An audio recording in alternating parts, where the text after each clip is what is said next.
So today might be a double upload because I just made my first video. If you saw it, it's me talking about was being a power scaler or being a power scaler mistake. Check it out if you just want more of a personal video. But today, since I've been following the My Hero Academia manga, I just haven't been making a video because before when I was making videos on it, it was like very popular. I was getting like 1,000 views every single time. But then when I tried to make more videos later on, the views wasn't that great, so it's been more hit or miss. But I know people are really into the spoiler stuff, and I know how some people only follow the anime, so please do not click on this video if you only follow the anime, if you're on like season 4 right now or season 5, wherever season we're on. This is spoilers for manga chapter 319. So this is brought to by the Twitter of Atsu, is a very well-known person who leaks My Hero Academia spoilers and everything, and let's talk about it, man. So Deku's been on just a spree of taking down villains and overall becoming All Might back when he was dealing with getting rid of All For One in his heyday, when he was a little bit just sacrificing his body, doing his own thing. And Deku has reached the point that he can use all of the past One For All users' abilities, and he's even said that he's on par with Prime All Might in terms of just being able to use his abilities and speed levels, right? We don't really know if he's really on that level, but at least he thinks that way. And we're getting the other side of the coin because we've seen Endeavor, we've seen All Might, we've seen all the pro heroes work with Deku, and now we're getting Class 1As. Now, there's a lot to be read here, but I'll just talk about the most important things here. So we get some confirmation that, you know, Shoto and Bakugo are wondering like what's going on with Deku, and pretty much Bakugo is saying that he knows All Might and Deku more than anyone, and he knows that those two types of mindsets are not healthy because All Might spent majority of his life pretty much saying screw his own personal health. I'm just going to sacrifice my life just to protect everyone. And Bakugo believes that's an insane mentality to have that way because you're not caring about your own self. Ochako is also talking about how she's worried about Deku and everything. And just overall, Shoto is trying to like get some information from Endeavor, and Endeavor is like kind of agreeing that bringing Deku back is not a good thing. But you got certain people like Nezu who's saying that it's not too much of an issue if Class 1A leaves to try to get back Deku. And yeah, like we get some like some color pages that I'll probably be showing on the screen, and yeah, so so we come back to what happened in 318 because Deku was fighting a villain who was using civilians as like a shield, and then, you know, Bakugo comes in and saves Deku from, you know, having to fight like civilians and everything. And so like once we come back to that, Deku's kind of confused on like why is Class 1A here, because it's more than just Bakugo, it's like all of Class 1A pretty much. And Deku asks everyone to get away from him, right? Because he's kind of confused on what's going on. And Ochako's saying she's worried about him, and Deku responds that he's okay.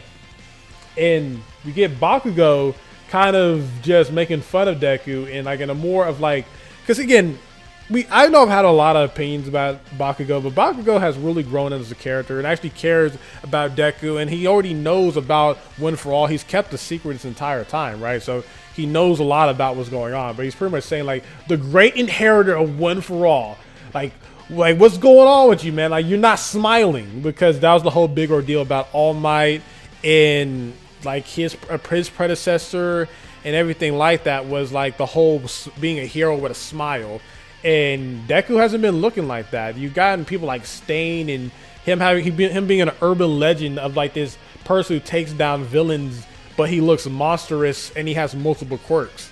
So he's like an anti-hero right now in terms of his overall appearance. Of course, Deku is not, you know, edgy or anything like that. He's just in a place where he's very serious and he's not smiling. He doesn't have that positive energy. He's just more of like a Batman kind of ordeal. And Deku says that he's doing what he needs to do for them to keep them smiling and be safe and sound. And that's why he's going to go and pretty much telling everyone to get away from him. And Bakugo calls him an All Might copycat. It says he'll have to take them out himself. And Ida and Uraka by his side, Ochako, saying they'll have to work together to change Deku's mind. So it's going to be a fight of Deku versus Class 1A. And I am very excited to see this because we've seen Deku versus Bakugo twice.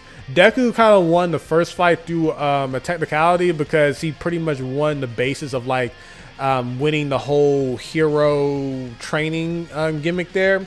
Then you have the second fight where Deku fights Bakugo, and Deku uses like, I think it's like 5% or 2% of like one for all full cowling, and Bakugo was able to get the edge over him. But then later on, you can kind of tell if Deku really wanted to go all out, or later on he uses like 20% of one for all, he could have won that fight. And we've gradually seen how Deku is pretty much leaving everyone else in the dirt. Like, if this was a fight of Deku versus Bakugo one-on-one, this would be a mollywop stomp. Like, even before this, when Deku and Bakugo was fighting Shigaraki, you already could kind of tell that Deku was already above Bakugo at that point. Like, Deku was using like 20%, 30% of full cowling on top of using Black Whip and then using Float. And then he had like a rage moment where he was like the only person who can even fight Shigaraki after Bakugo's like almost sacrificed his life to protect him. And now Deku's at the point where he can use one for all to levels where he can use different quirks to mimic his full power at full cowling. And his speed, he already says, is already on par with All Might in his prime. Granted, you know, Deku has said many crazy things about being a 1,000,000% one for all when I was nowhere close to 1,000,000%. But regardless, Deku's on a whole new level. If I had to make a top strongest video, Deku would definitely be like the second strongest currently. Like, he'd be stronger than Endeavor. My personal opinion, you know, power scaling. Well, you can watch my previous video on that. Also, make sure you hit that like button, subscribe, and share, all those type of things. But my question to y'all is, does 1A really stand a chance if Deku really try? Like, I already can. This chapter, the next chapter can go two different ways. It can go one, Deku loses and he kind of figures out that One for All is about everyone helping him in terms of like the different users giving him his power, like the Avatar in The Last Airbender, or like looking at his friends and family, they're there to help him out. Or Deku can win and dominate, but feel bad because literally Ochako is like his future wife, right? And if he like is able to like somehow hurt her heart through winning this fight, that'll break him. Or Bakugo, who's literally like his best friend, kind of the Sasuke to his Naruto, right? Or like disappointing Ida, who's supposed to be like the main leader of the group and everything. Like, either way, I feel like either Deku can lose because he's just so worn out and he doesn't want to fight them seriously, or he can win but lose emotionally because he's already heartbroken on what's going on.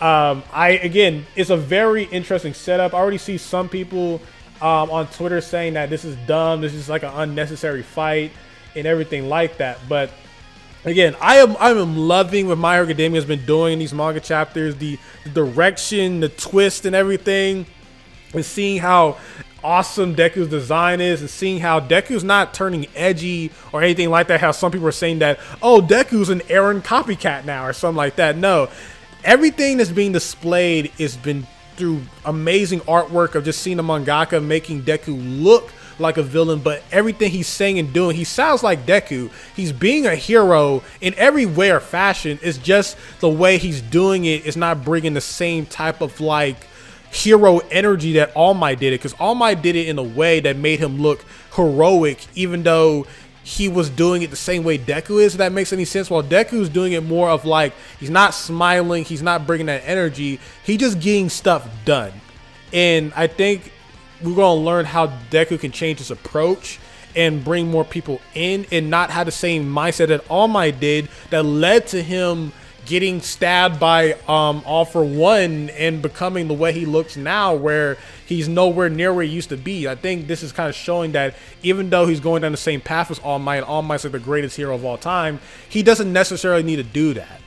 And definitely the One For All users, I think it was like the second or third user talking about Bakugo being his anchor to help him you know, find some type of balance. I think that makes it pretty amazing storytelling, especially how Bako even has criticisms over All Might, where Deku doesn't really have those type of things. He sees All Might as kind of like a perfect hero, while Bako even notices the flaws of how All Might did things, and talking about how they have this like suicidal mindset of just, I'm just going to, you know, do this and have no one's help because I'm so powerful. I think that's great stuff, man. So yeah, let me know what you guys think about these spoilers. If you know about it, you follow @So on Twitter. Thank you very much for allowing me to be on the Discord and everything. And check out my second video just talking about was being a power scaling YouTuber a mistake, and just talking about how I feel about being a content creator, all those type of things, man. Let me know if you want me to make more videos talking about My Academia, because I've been loving the direction this is going so far.